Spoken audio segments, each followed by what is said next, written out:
I came from the mud. There's dirt on my hands. Strong like a tree. There's roots where I stand. Oh, I've been running from the law. Hope they won't shoot me down soon.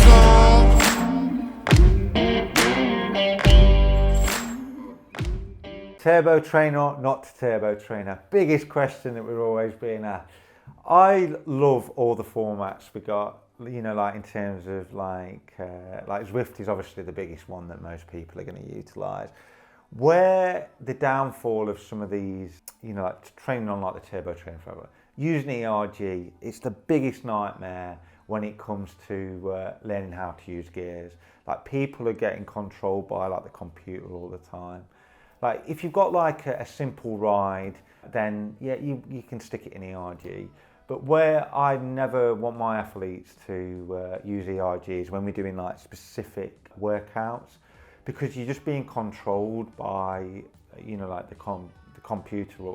How they generate power or how they make you pedal it is not realistic comparing it to how I'm going to climb. Like it'll make you use like a bigger gear.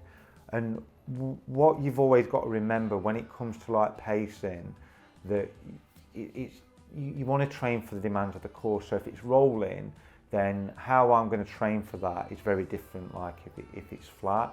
And that's where the turbo trainer, it can be a downfall really. It's good in the specifics that it can give you in terms of, yeah, you know, like in the winter it's really good, you know, you can get out and there's less risk of crashing and that type of stuff. But it's not, you've got to think of it, you know, like the course.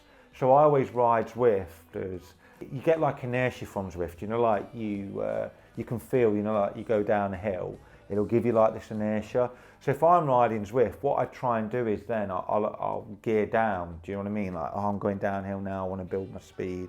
And then when I'm climbing the climbs, I'll try and lift my cadence. ERG doesn't work like that. It'll make you like grind, and then it like probably spin you down. But that's not what you want to be doing. But I do believe like where the turbo trainer kicks in, you know, like we can do these specifics around drills.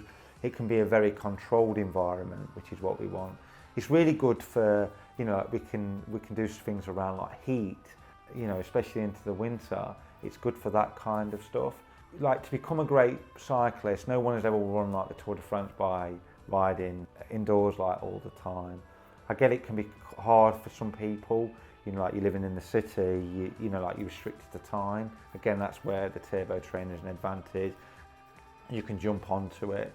But if you do want to become like a great athlete in terms of, I want to improve my cycling, then getting outdoors and incorporating the turbo, especially when you know, like you're 6 weeks out before your goal event, that's when you want to try and get more rides outdoors. That's when I touch on like, you know, like turbo training outdoors. But become a better cyclist, trust me, you're going to get it from outdoors.